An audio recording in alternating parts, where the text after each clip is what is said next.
Jessica has popped into the call here, Stugotz. I was looking forward to her being here today. She was at the game. I was looking forward to crowning her the queen of all of college football as a very ardent Notre Dame supporter. And then they come out last night and the first drive, exactly how you want Notre Dame to play and start that game. And then Ohio State just sort of happened. The next, 3 methodical drives down the field, no real pressure on the quarterback, converting every third down. And then the game gets away from Notre Dame. How was it, Jessica? I'm sorry. I am sorry for your pain. It was a great Notre Dame football season, and I wanted that game to be closer earlier because once Ohio State got carried away, they proved over the last month that they were better than everyone else in college football.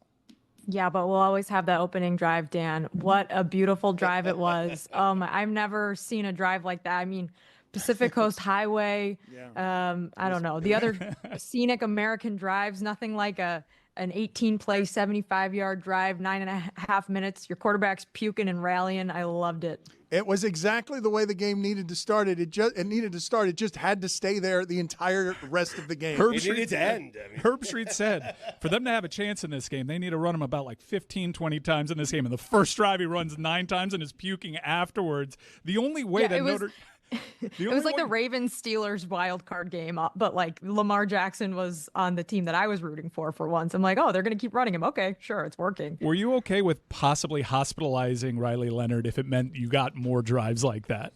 He was okay with it. I mean, I think he would have definitely taken. He was so sad after the game.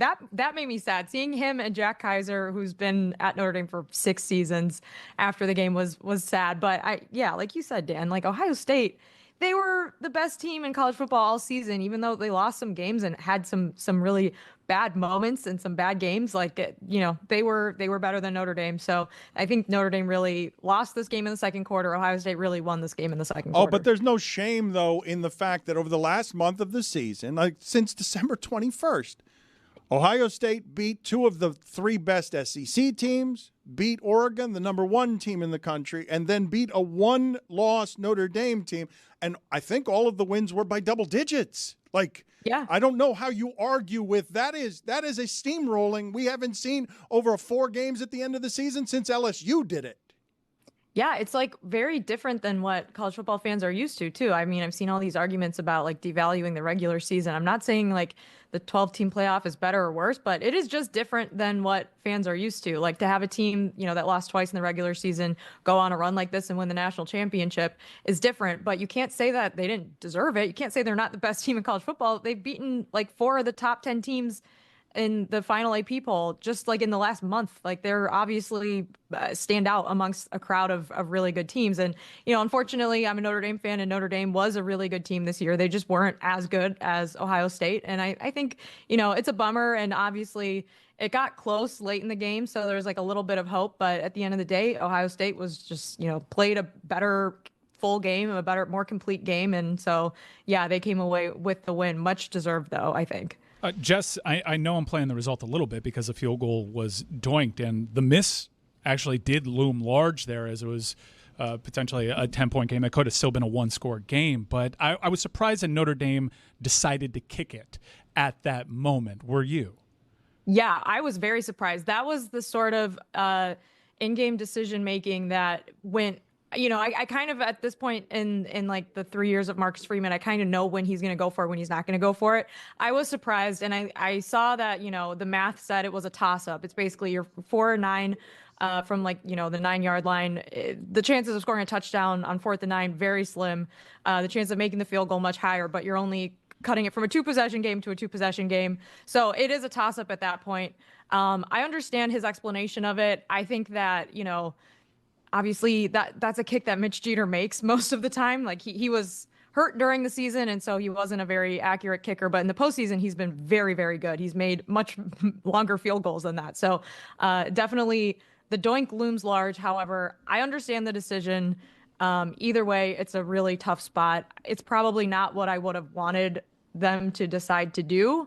But ultimately, yeah, it looks a lot worse because you missed a chip shot field goal there.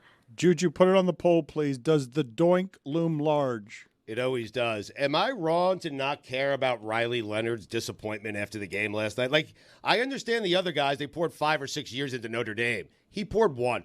Like, he was lucky to have that opportunity. I don't care what Riley Leonard felt like after the game. Sorry.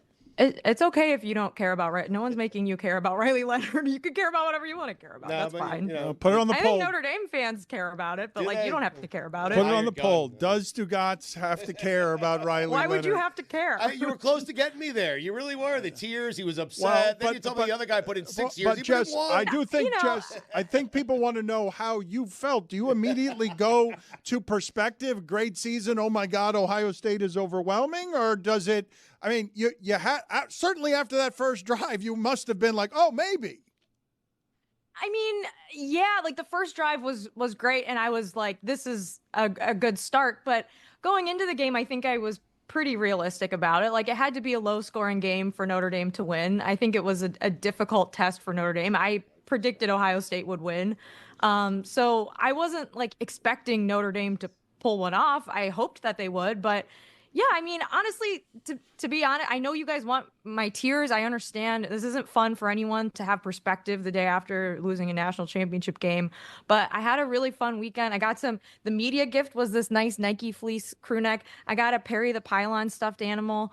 That's all that really matters. A lot of my Wow. I got to be on the field before a national championship Feels game like you won. and see the end of this amazing season come to its conclusion. It's been a really fun run, and I hope Notre Dame's back next year. I think there's so much young talent on this team. Obviously, Riley Leonard's gone, and CJ Carr will probably start at quarterback next year, and he, hasn't played before. He's a underclassman right now, but there's a lot to look forward to if you're a Notre Dame fan. And the last 3 games that they won were some of the most fun games Notre Dame's won in 30 years. So it's hard not to have that perspective, right? I didn't expect this team going into the season. We all had high expectations for Ohio State. This roster cost a ton of money. They did so well in the transfer portal, and they're always a great team. They're always in the hunt for the playoff. They're always in the hunt for the Big Ten championship. That wasn't how I really felt about Notre Dame going into the season. I thought this would be a really good Notre Dame team, and then some attrition started happening. They obviously lost to NIU, and I thought, like, okay, this is a above average Notre Dame team, but I don't expect them to play in the national championship game. Obviously, I was wrong. This is a well above average Notre Dame team, and they're the second best team in the country when all is said and done. So, I don't feel like this is like team of destiny stuff missing out on a championship.